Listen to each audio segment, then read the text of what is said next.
Jesus is calling. Are you listening? Oh man, this is crazy. I tried to get this thing popping through Zoom and Facebook Live. That didn't work. Then I hit it up again. I said, nothing's going to stop me. So I hit it up on Facebook to run this thing live, and that didn't work either. So I'm not sure if they are blocking the Daily Bread Project or if too many people are doing this live thing. But reminds me of yesterday. One of our friends and clients, Erica Sherwood, uh, messaged me on the video and said, "Thanks for showing up every day. Really love your leadership." And I told her, "You can't stop the J train. I'm going to show up one way or another. Nothing's going to stop me. I'm going to get you your daily bread because that's what this is about." So, welcome, welcome. If you were listening to this, oh, get this. So, man, I've been getting so much feedback, and it feels good actually, from friends who are digging the Daily Bread Project. And one of them was Darren Persinger from the Making Agents Rich show. I've had him on Daddy's Working. He is actually the guy that inspired me to start the podcast factory. And he said yesterday, I think it was yesterday, "Hey, really digging the Daily Bread, but where else can I get it?" And I thought, where else? Well, I'm doing it on Facebook Live. Isn't that good? It's like, yeah, but if I'm driving or doing other things, I can't always get it. Are you making it a podcast? And I thought, man, I run the podcast factory. Why would I not make this a podcast? And so he said that I got right on it. And within 2 hours, me and Cupcake and the team got everything set up and registered. And we're just waiting for approval on iTunes. So if you're listening to this on iTunes right now, uh, it's thanks to Darren Persinger because he's the one that gave me the idea. I wasn't even thinking about it. I just wanted to show up to lead with light in these dark times. And yeah, it's my responsibility to get this in as many places as possible so that you have the opportunity to share it, so that you have the opportunity to take what you get, take the nourishment you get from the Daily Bread Project and share it with other people, whether it's in your own words or whether you want to share this actual audio or video or however you're consuming it. I got to get it in your hands and let you do what you think is right. So let me grab a quick sip of water, and then we're going to dive in. This is a solo version. Tomorrow I'll have a guest. Tomorrow I've got who's coming on? James Pollard from the Financial Advisor Marketing Show. We're going to talk about positivity and productivity as we're in lockdown. But today I'm going to get spiritual with you again because that's kind of my favorite thing right now. So I told you guys that I've been very intentional about getting deeper into my faith. Every day I do devotional time and I read several different devotionals. I dive into the Bible a little bit and try to study and understand what they're saying. And today I'm going to share with you from something called Jesus is Calling. And this was given to me by my friend Norm, who recruited me for the Knights of Columbus. This was the gift he gave me when I got my first degree, knighthood.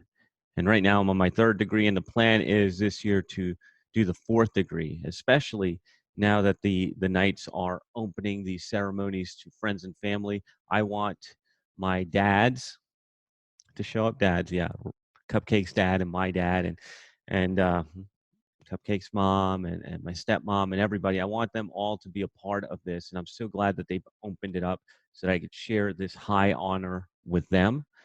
Anyways, this book, Jesus Calling, Daily Devotionals. It says devotions for every day of the year. Sarah Young. And I've got one bookmarked here that I wanted to share with you because we are in crazy times right now. And I want to give you tools that you can use in these dark times to find the light, to be the light, and to share the light. So today I'm calling this Gratitude Gives Gifts. And I'll explain that in a second, but first let me read. And this was from March 20th, obviously dating this show, but It was a few days ago when I read this and I bookmarked it and I wanted to have the time to share it with you. Thank me for the glorious gift of my spirit. This is like priming the pump of a well. As you bring me the sacrifice of thanksgiving, regardless of your feelings, my spirit is able to work more freely within you. This produces more thankfulness and more freedom until you are overflowing with gratitude. I shower blessings on you daily, but sometimes you don't perceive them. When your mind is stuck on a negative focus, you see neither me nor my gifts. In faith, thank me for whatever is preoccupying your mind. This will clear the blockage so that you can find me.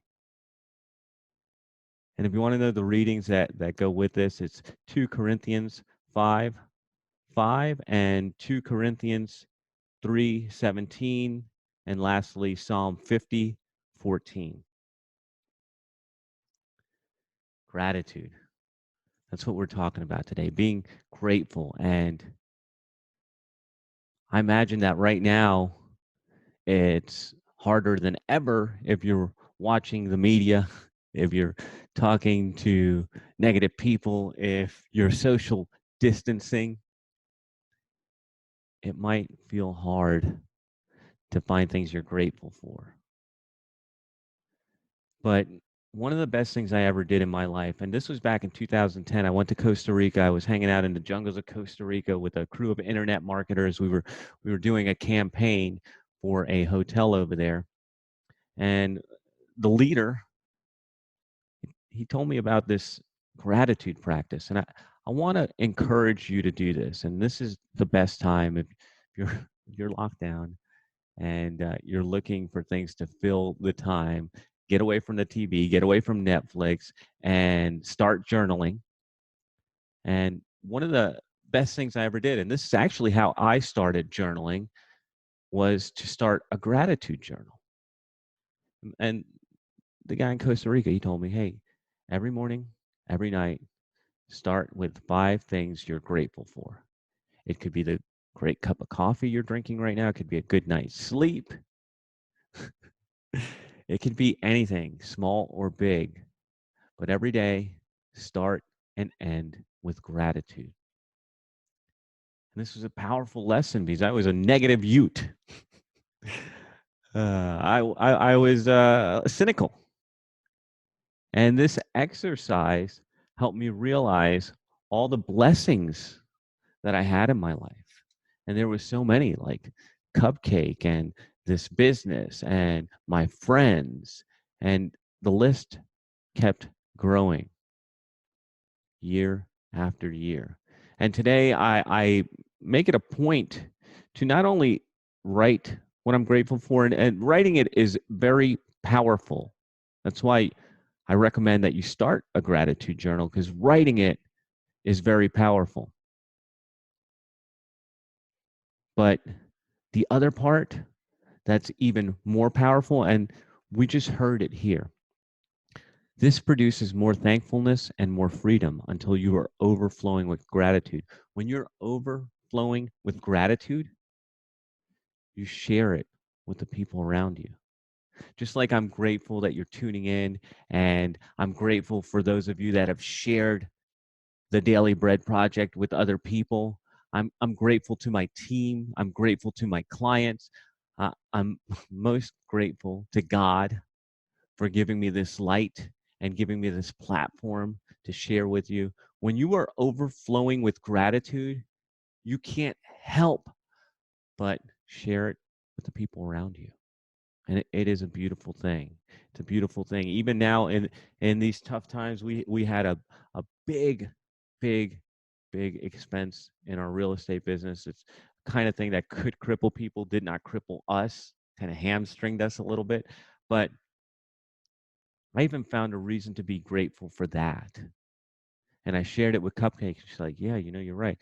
I was just grateful that it happened before all this coronavirus stuff came, because we don't know if people would have been working. We don't know if we would have had backup. We don't know what kind of trouble we were in. So it was good that we got into trouble early. Yeah, it sounds weird, but you can find things to be grateful for every day, every way. You just have to look for them. You just have to be aware. I want to go back to this. I don't know why I put it down in the first place, but listen to this and really think about it. I shower blessings on you daily, but sometimes you don't perceive them. It's easy to miss the blessings you have, but it's even easier to be aware of them by doing this gratitude journal that I'm recommending to you. You don't even have to do 5 and 5. That's a lot. 3 and 3. That's what I usually do is in my journal, 3 things in the morning, start my day, 3 things I'm grateful for, write them down. At night, before I end my day, I'm closing out my journal, 3 things I'm grateful for. And I just look around and see so much abundance, so much happiness, so much joy around me that I can't help but be filled with it and overflowing and share it. I'm sure you can see that. If you work with me, I hear it from our clients, I hear it from our team. It's love, baby. So